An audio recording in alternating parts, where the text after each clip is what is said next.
This is the Inclusion Conversation. I'm your host, Grace Young Foster, founder and CEO of the Inclusion Initiative. I'm an adoptee, I'm a foster care alum, and I'm passionate about elevating our communities. It's time we're included and visible in the conversations about work, careers, and just life. Let's be visible and let's be loud. Join me now.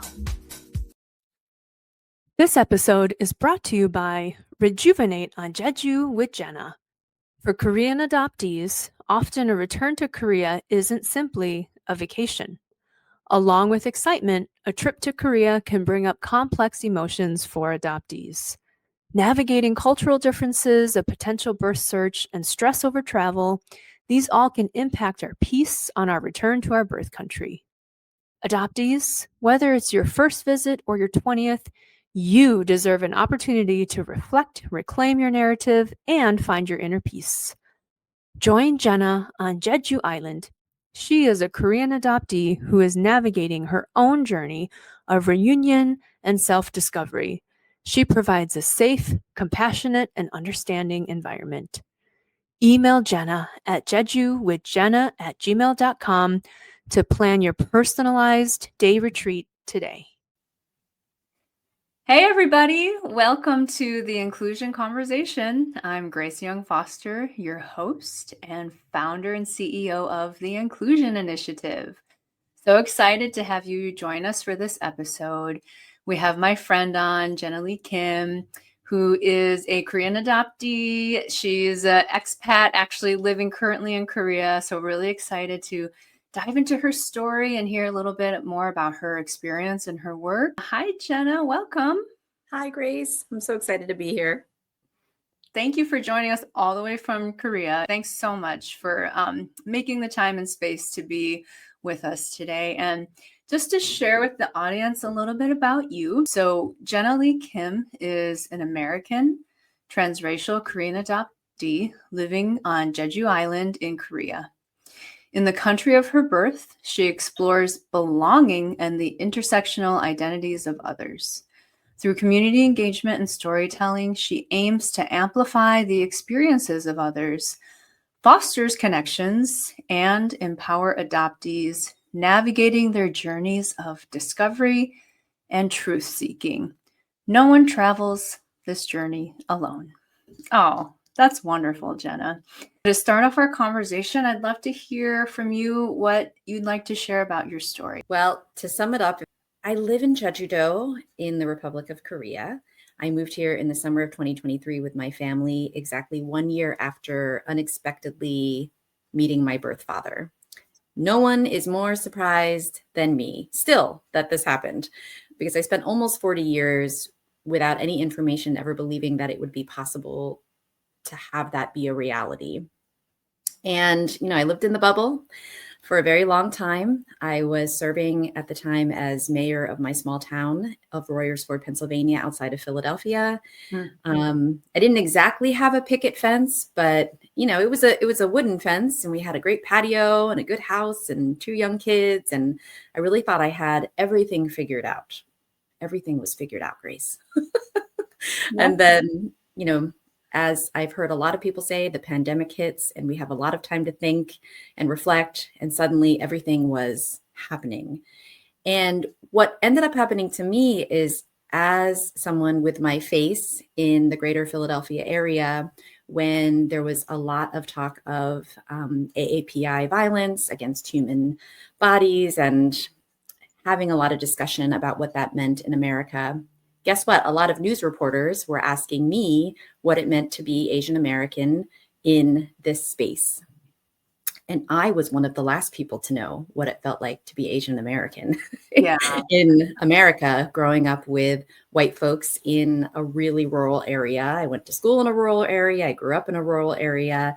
And the most populated place I'd ever been to was in the suburbs of Philadelphia, where I was still in a pretty homogenous area. So I felt I had to take up the charge to do that. And I don't mean to say that one thing led to another, but through the connections I made in the office and friendships and just being a little bit more visible and putting myself out there and having the gears beginning to turn in my head about first Asian Americanness and beginning to really racialize myself in a space where I knew it was important to stand up for and speak out for folks who look like me, who didn't have an opportunity. I knew I had to take the platform where I could. So I really felt it was very important. And through that, found some real self-discovery in my own journey. And one of those pieces was meeting someone who used to live in my town, also a Korean American adoptee. And she's the one who told me about the Me in Korea Mosaic Tour, where that opened the floodgates of looking for my records, accidentally discovering that it was possible to find my birth father. And through that, moving to Korea, then discovering information about my birth mother, all of which a little bit fell onto my lap.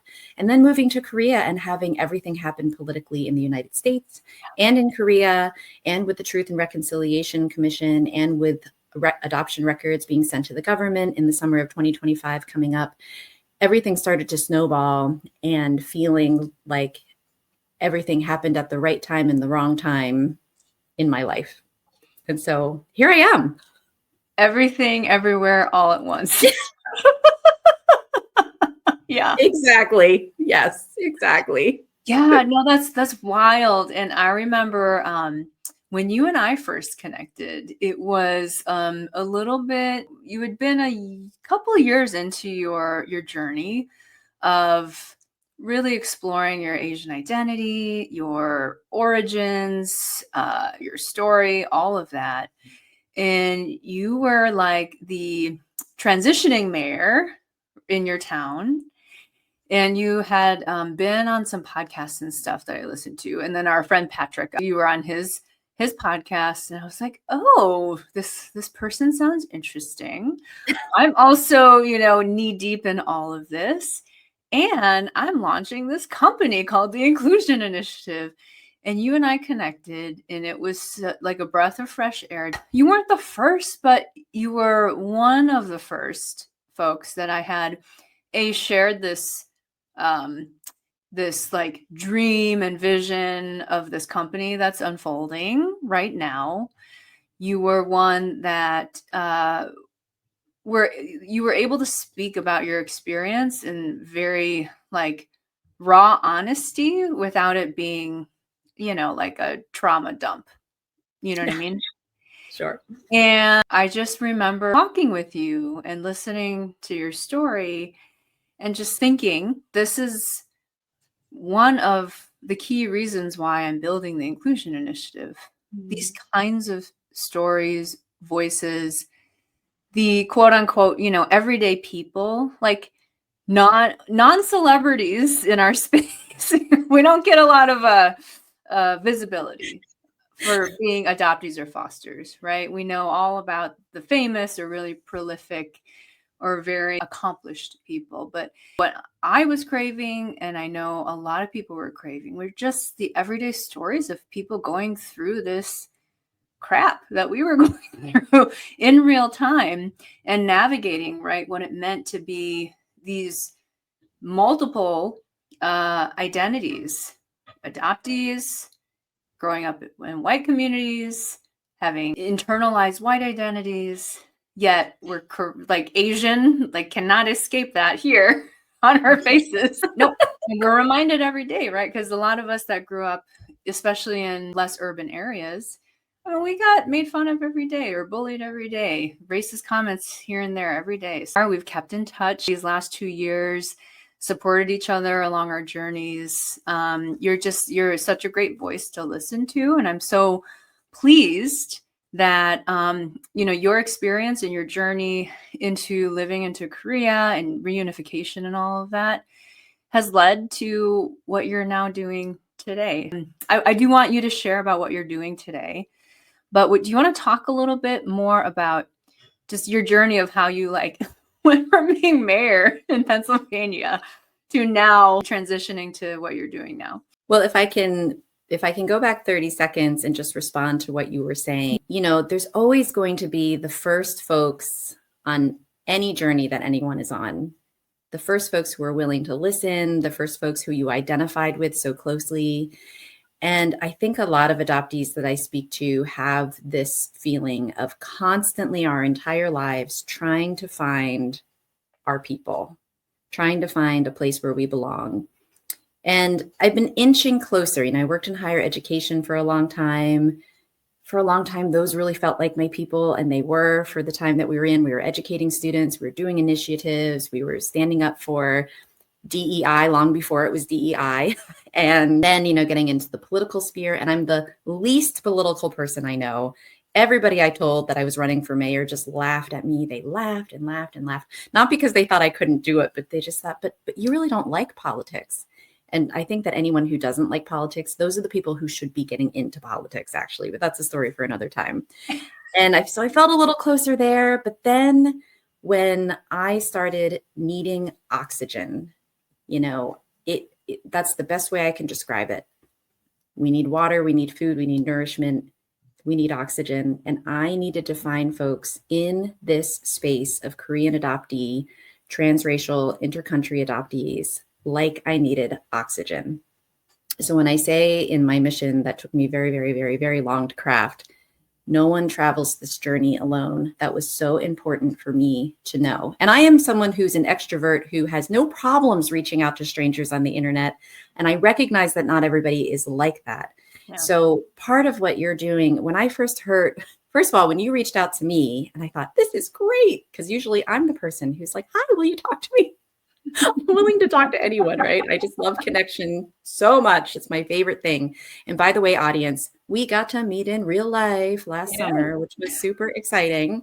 So we can say that we're in real life friends as well. Yeah, not the last time either. So right, not the last time. And when you sat and told me about the chances that you were taking, the journey that you had gone on to prioritize things in your life with your family, but also for what you were really passionate about, it is not in the norm, especially in Western, sort of hustle community, to take something that feels like a sure thing and very secure, to take a chance on yourself. I mean, the American dream is a little bit, and we can talk about that later too.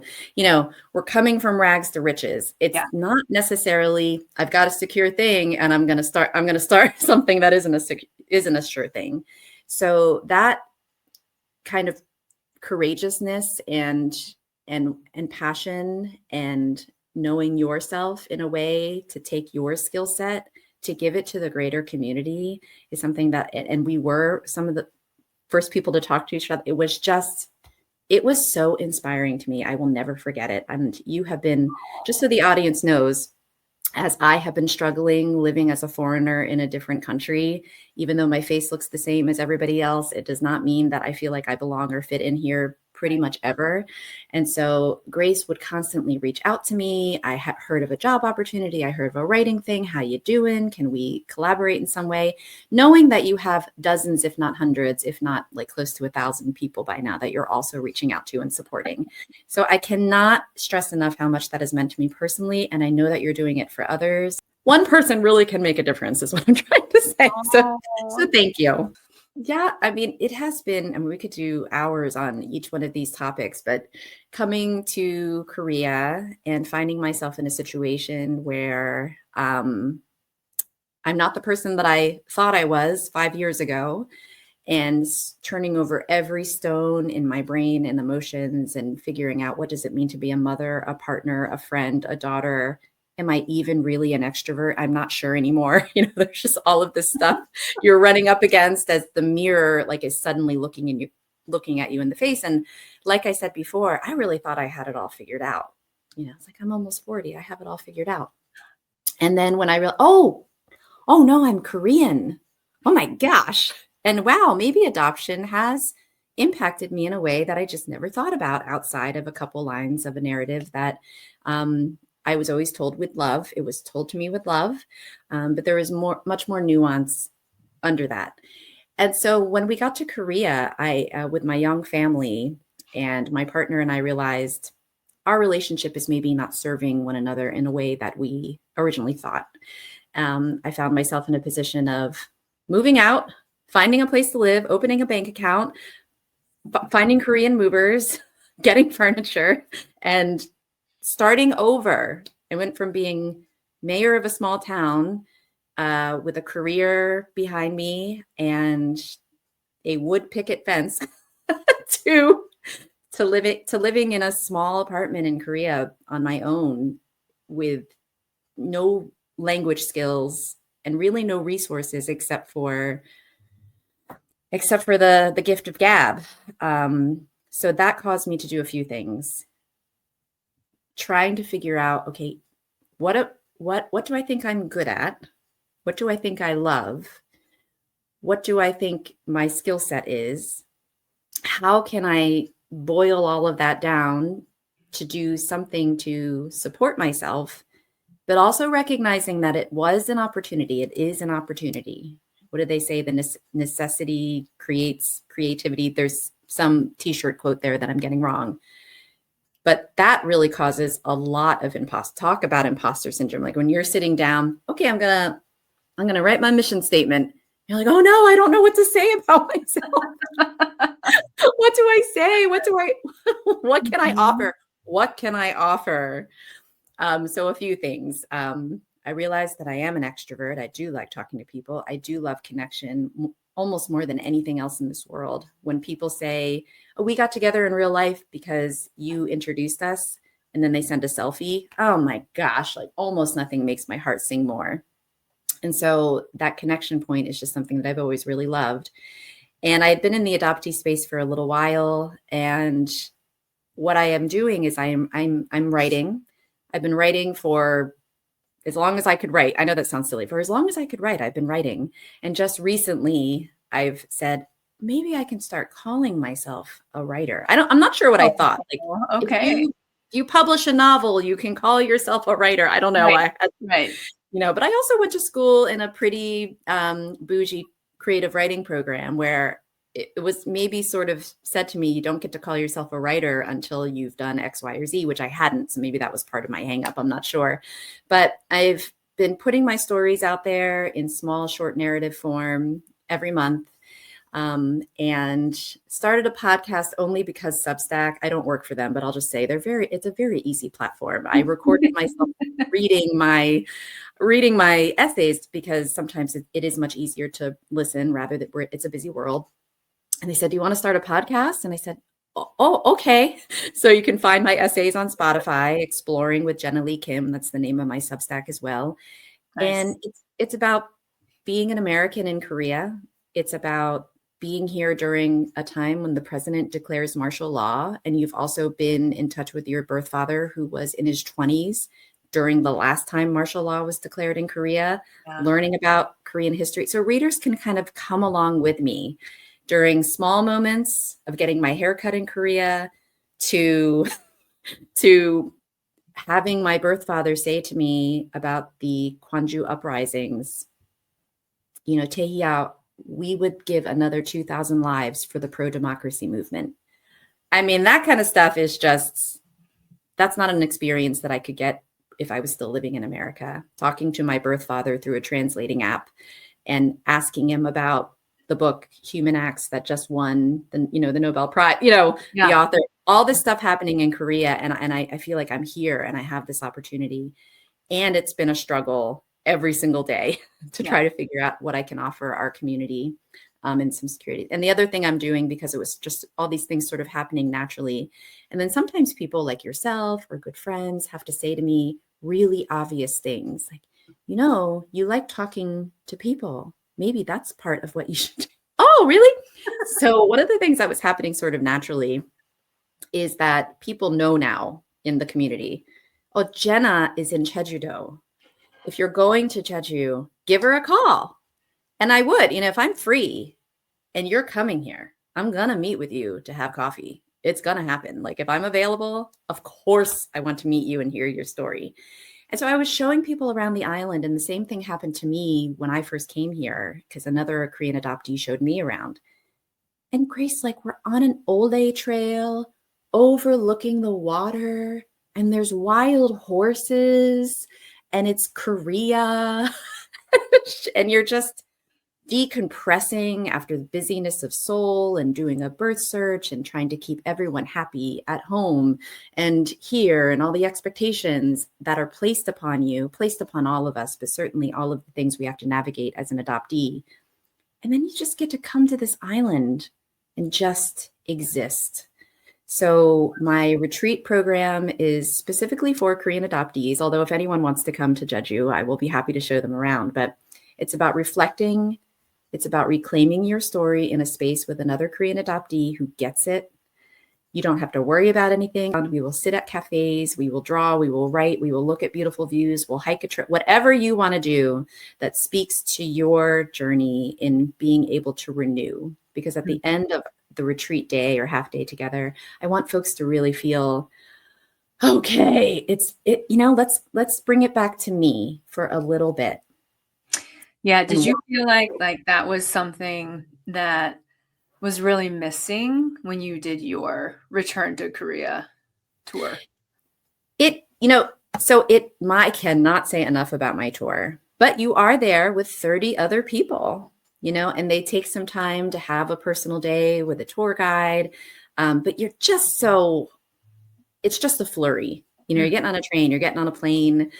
And again, you're with a bunch of other people. You're trying to fit everything in 2 weeks in Seoul. And honestly, another adoptee had to say, Jenna, you know that Korea will always be there. You don't have to fit everything in 2 weeks. You can always go back. And I was like, oh, okay, let's take the pressure off. And so I didn't come down to Jeju that first time to do any kind of reflective anything. It was just, I know someone down there, they're willing to help me with a plane ticket. Let's go. Yeah. But it just sort of happened organically.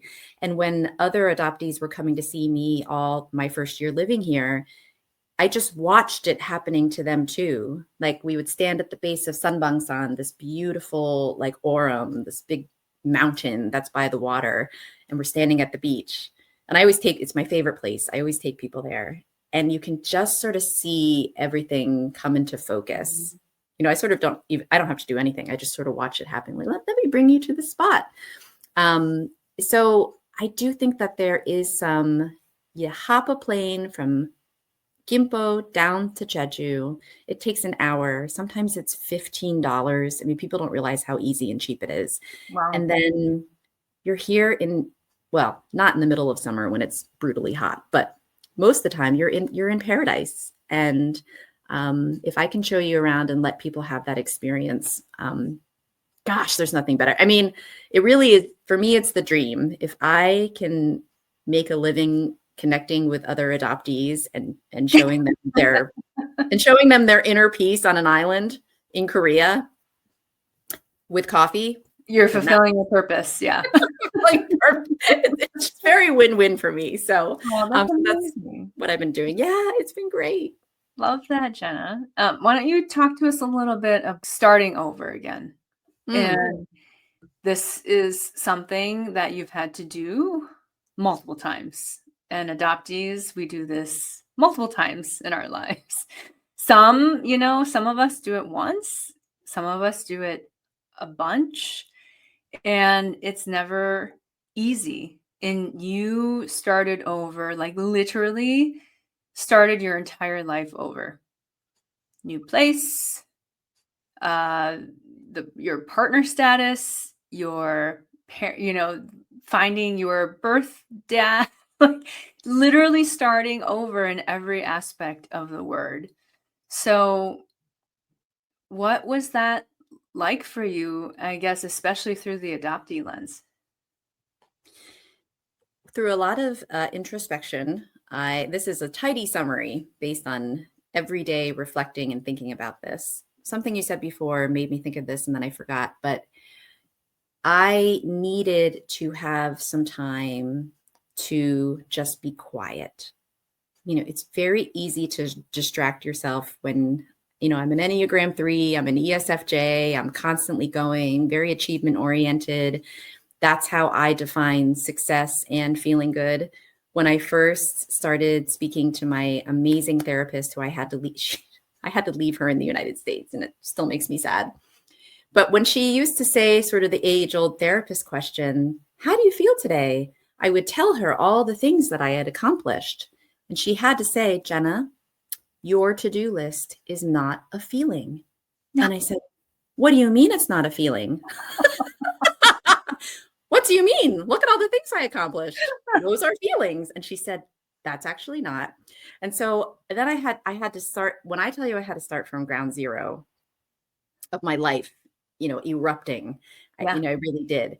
So I realized lately, why am I waking up and feeling this way? Nothing on paper is bad right now. But as someone who is not used to feeling like I'm not capable, I am not used to feeling like I can't do something or accomplish something. And everything is just a little bit harder when you're living in a foreign country. Yeah. So the one thing that I have is resourcefulness with connecting with people. I have made this amazing friend group in a short time on the island. Some of, just connections by chance. It's a small island and there's not that many of us who speak English. So, we joke like the 20 of us who live here who are not connected to the international schools, we're all friends. It really is true. The 20 of you. So, but I mean, everything is ordering things online in Korea takes, a bunch of nuclear codes that you're not sure how to get them. And so everything is, so setting up a business was actually so easy that it made me a little bit upset because I thought it was going to be so difficult. It just depends, so it seemed for a little while like everything was the simplest things were an uphill battle. And I had to really dig down deep. Not only am I starting over, but why does this feel so hard? Not beyond the obvious things. And so for me personally, it was like, oh, it's because I'm not used to feeling like I can't do something. Yeah. Right. And so that was a growth moment for me. And like I said, it was, every time I felt like, I'm doing so many side hustles, right? I'm doing a little English tutoring, which my only qualification is that I speak English, so I'm learning how to do that and slogging my way through how do I work with adults and do conversational English? How do I work with kids and, with Korean moms who want them to be writing essays by the time they're grade 2, how do I learn about all this cultural stuff?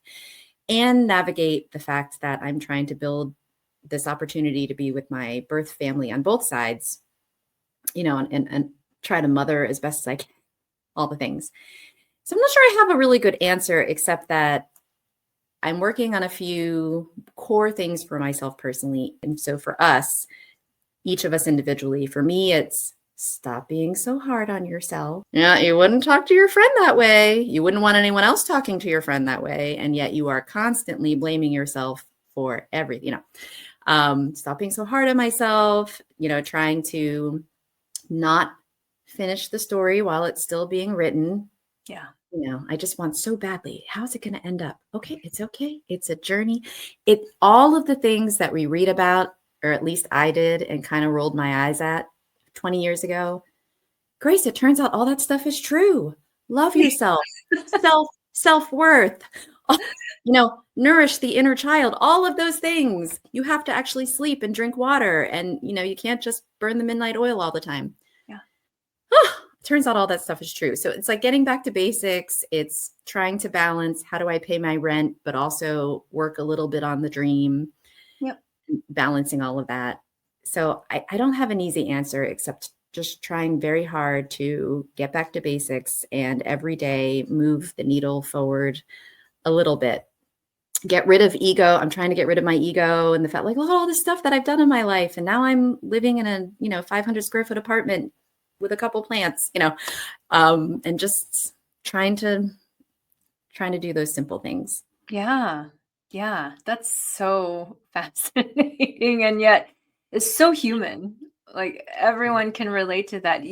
Regardless if they're starting over in Korea or not, right? Those are very human, relatable things that we all go through, which I think just shows, right? We're more alike than we are different. And it's really important to remember that. So I wanted to ask you too, when you were in college, right, in your fancy liberal arts college, and, you were dreaming of what you were going to do, and then it, morphed into being mayor, and now you are a writer, writing about very interesting things in Korea. Your career has just like morphed and changed, and when you were little in your adoptive family, you were dreaming about certain things. And what I think is like, what, gosh, for me, it would be really fascinating to be able to experience what you're experiencing, right? Being back, knowing who, my birth family is, living in the culture of Korea, seeing, right, how kids are raised, seeing that whole like societal dynamics. And It's like you can fascinating. picture, right? Like you don't know, but you can picture what your life might have been like had you stayed in Korea. Just Yeah. because you've been immersed in the culture now for what, a year and a half or so. I'm really curious to ask you, do you think your dreams would have been different? Or do you think you're like Mm. exactly where you're supposed to be? Mhm. So when I was a little girl, and I think about this a lot because as I talk to more people, or just even think about my friends from high school and middle school, there does, and then you lose touch for a little while. Yeah. You come back around 10, 15 years later, and you're like, oh, you're exactly what I thought you would be when we were in elementary school. But there was this messy middle part where we weren't sure where it was going to go, right? Because we start second guessing ourselves. All of the insecurities start popping in. We start listening to society more, whether you're a man or a woman or whatever, however you identify, you are being told something about how you, quote, should be. Mm-hmm. So when I think about myself, when I was a little girl, if you had asked me, I would have said, well, for a little while, I wanted to be a singer and a dancer, but most of the time I wanted to be writing and illustrating books. Okay. That's what I would have told you. And in college, I wanted to go into editing. I really just wanted to be a writer, but you can't tell people that. You have to tell people, oh, I'm going into editing and publishing because that's a more secure thing. And that's going to pay off for the fancy liberal arts degree, right? But then somewhere along the way, it just, you're sort of told, well, that's too hard, or only a certain amount of people get to do that. And so you should focus on other things, right? And so one of the things, and it's her story to tell, not mine, but I don't think that she would mind. I have this unique opportunity where I have my half sister on my birth father's side. Mm-hmm. I have a half brother on my birth mother's side. Okay. We're all about the same age. I'm the oldest, but give or take. And watching them is exactly what you said. Here is how this could have gone, and here's how that could have gone. My sister, she's got the Dior and the little dogs. Oh, wow. Yeah, she is. When I met her, my birth father, it's all through translation, so it's difficult. He said something like, she owns a restaurant. And I thought, oh, that is so impressive. Then he said something later, like, oh, she owns a franchise. So I was like, that's cool. She owns like a Dunkin' Donuts. Like, that's very neat. No. She started the franchise and she has since sold it. By the time she was like 34, she had started a restaurant franchise. She sold it. And now she's on to wholesale clothing, which she always tells me is too complicated to explain. I'm like, well, I understand clothing and wholesale. That's what she's doing. And she drives around her little BMW. She can fit that car into spaces that you would never imagine. And my brother on my Amma side he also owns businesses that are restaurants. So it's like, it works out for me because I really like to eat. Yeah. So he has restaurants. He's an entrepreneur. He's married. He has a little girl. They're doing very well. So there is this, and make no mistake. They both had challenging childhoods. Yeah. We're talking about Korea in the 80s, which was a very different place than Korea now. They both had challenging parental situations, right? And in Korea, that puts you in a different space, because family and Confucianism and conservativeness in that way is still very alive and well in Korea. Well, hence why all the adoptees as well out of Korea, because of Yes. those challenging family situations. Challenging family situations. And my story is unique in a million ways. I'm still on both sides of my family's birth registries. I'm actually on 3 birth registries. And so I have 2 families who kept me in their hearts and loved me until I showed up again. So I also have this great opportunity to get to know them in this way. But to answer your question, twofold. One is that we do have a narrative. Your family in Korea was very poor. And everyone is when they're 20, your family in Korea was very poor. You would have been suffering. It would have been terrible. Now, no one explicitly says this, but it is kind of what you either tell yourself to make as a coping It's the skill, narrative. whatever. Yeah, it's the understood narrative. It's the understood narrative. So when you meet your uncle who's wearing a Gucci watch and they're driving around in their, luxury cars, you're just like, oh, okay, something's happening. So I think because you do wonder about nurture and nature. And I do think I was going to be wired to talk to people and like people and have hustle no matter what country. And, some of this is the Koreanness, Koreans don't sit still. I like to think, but it's strange. My brother and my sister would not be here if I had stayed in Korea. Based on a lot of circumstances, they just wouldn't exist. So that's like a strange thing to think through. That's one of those, some of this just is what it is. You have to kind of move past it.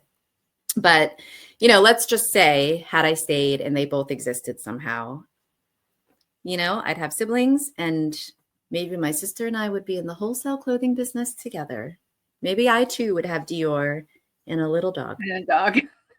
I don't know. And a BMW. Yeah, but there is that I had a lot of anxiety when I first found out about it. And I met my birth father's side of the family first. I didn't even know about my birth mother's side of the family until about a year ago. And there is a lot of anxiety to play catch up. Now I have to catch up on all things Korean history, culture, adoption history, culture, all the things. And there is the anxiety of, what if I had never looked into this? There's retroactive like, anxiety. where would I be now? Yeah, exactly. Oh my.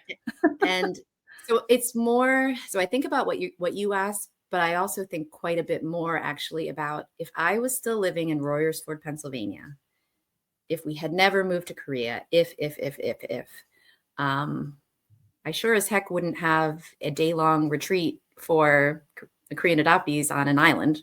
I mean, that would not be happening if I was in Royersford. Yeah. I don't think I would have had the opportunity to sit and write the way I am now. Maybe, but it probably wouldn't have inspired me in the same way because my world had not yet gotten a little bit bigger. Wow. Yeah, I think.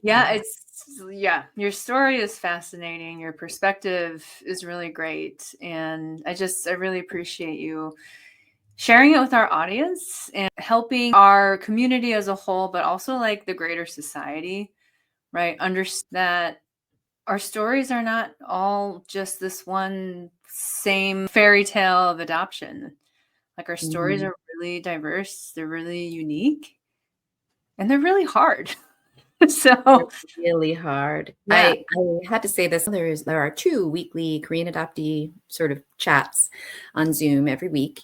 They're nothing very formal, but they're just an opportunity for all of us to get together. And usually we're just chit-chatting about silly things. But I did say, because again, there's this pressure and there's this catch up, and I can actually feel it from folks who have just discovered birth family or who have just discovered, oh my gosh, I should get my records. It's a very hurried thing.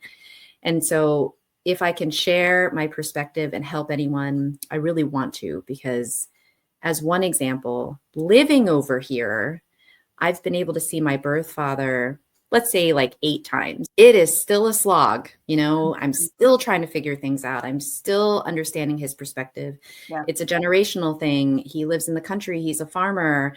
We just we don't have a lot in common. Yeah. And it would have taken me, I would have seen him once a year. If I didn't move over here, I would have seen him, let's say, once a year.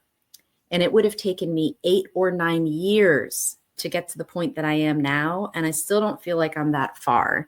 Yeah. And so if that can help people just take the pressure off themselves. Yeah. This is hard. It is not you found your birth family, tie it with a bow. Yay, now you can go on to be a big, happy family. It's not that at all. And mine is one of the best case scenarios, Yeah. And so I just, and I think that is so common. We just put a lot of pressure on ourselves to get it right, to do it fast, to play catch up, all the things, whether you're starting over, whether your life is exactly what you want it to be, but you've now put another variable on top of it. And that's what I think, going back to your original question, is what it is. Anytime there is another variable, you had a kid, you moved houses, whatever it is, but when it's life altering, like, oh crap, suddenly I realize I'm Korean and have a birth family that I just never thought about, or just go to Korea for the first time and see people who look like me. Yeah. That is something that is a layer across your whole life and identity that not every neighbor you have when you go home is going to understand. Actually, probably none of your neighbors. Very few. Yeah. If any. Yeah. People have lost, and I say people have had babies, people have lost parents. There are things that you can go to a lot of people about to, commiserate and be in community with. But this particular thing, and the reason why what you are doing to help people professionally and to have an audience and to just be in community together is so important, because like I said in the very beginning, it is like oxygen. Once you realize you need it, you need it. And I can't stress that enough. And so thank you for the work that you're doing, because the more visible that we can be, the more likely it is that someone will stumble across us when they need to. Mm-hmm. But I wasn't paying attention, because when you're not looking, you're not going to find it. Right. But as soon as you are, I hope that people can find us immediately. And because of the work like what you're doing, they will. And it's gonna make people's lives better and richer, and might even save some along the way. So thank you for everything you're doing, Grace. Thank you. Right back at you, Jenna. And why don't you share quick too, like just some of the things that you're doing that you want people to know about and where they can find you. Oh, sure. So you can find my Substack. It's jennaleekim.substack.com. It's free to subscribe, and once a month, I'm in a little bit of a rhythm now.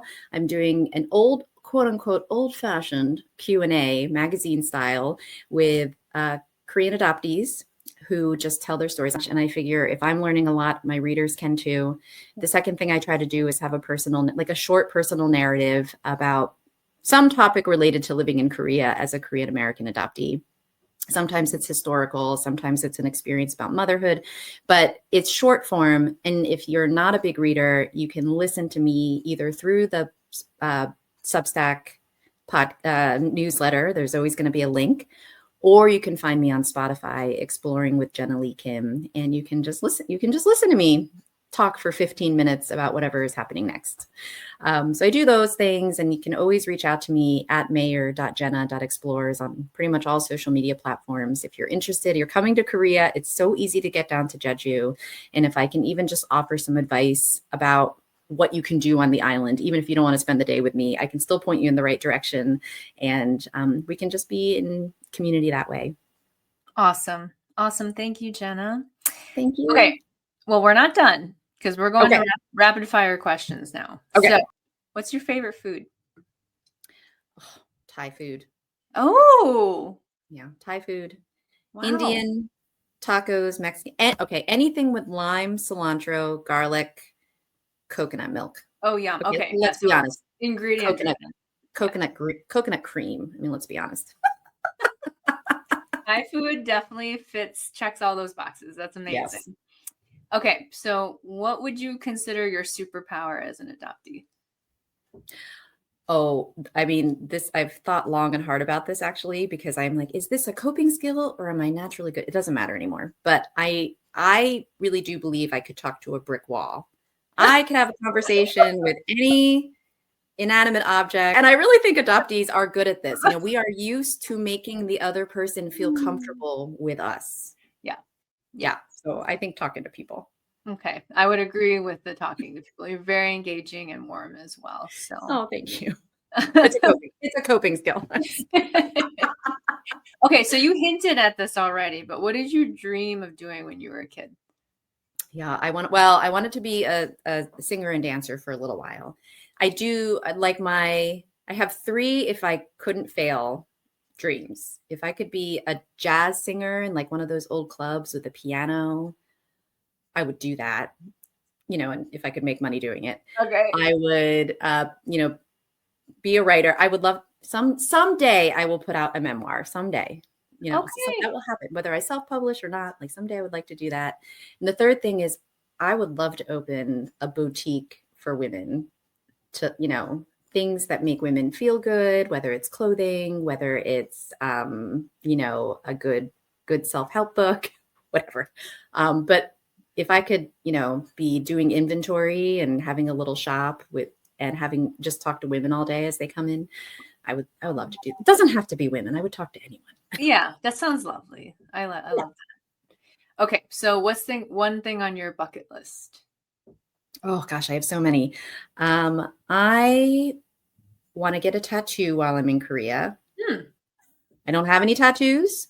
Part of it is because it seems very permanent and I don't know quite what I would get. And that seems like an important first step before doing that.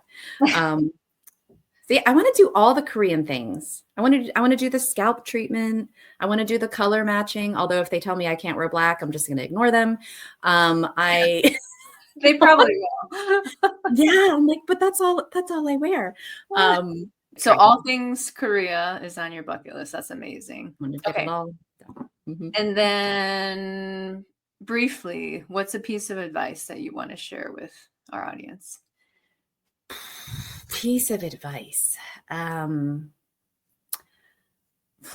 Okay. I have many pieces of advice because this is all I think about all day. But the one that comes to mind is I have a list of commandments for myself. I have a list of things that I love about myself. I have a list of things in a potential partner someday, if that ever happens. So a piece of advice is you have to read a room, right? You don't necessarily have to tell the truth to everybody that comes along.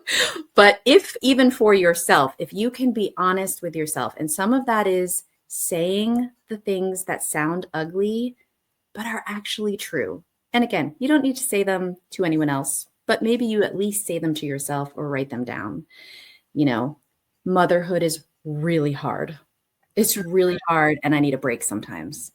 I met my partner when I was 23, 24, and now I'm 41. And maybe our relationship is not serving each other the way it used to. I love this friend and we have so much in common, but gosh, it's really toxic right now. And it's not something that I need in my life. There are just hard things that are true. And 2 things can be true at one time. And I'm trying to always tell my kids this, but it's a difficult concept.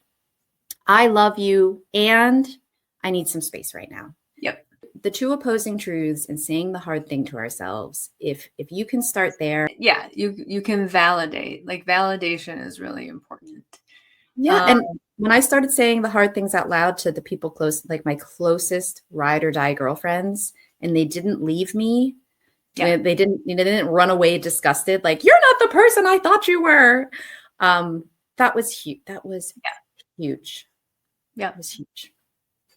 That's awesome. Thank you, Jenna. Really appreciate you being on the show.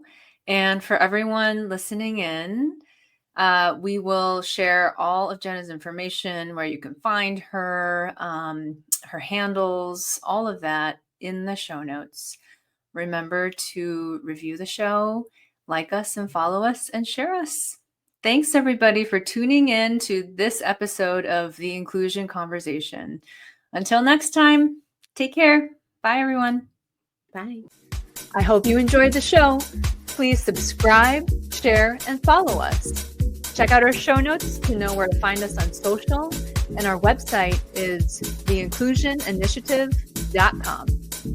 If you're an adoptee of color or a foster care alum and you want to join our professional community, it's free, by the way, hit me up via DM, or you can find our email in the show notes. Thanks, everyone. See you next time.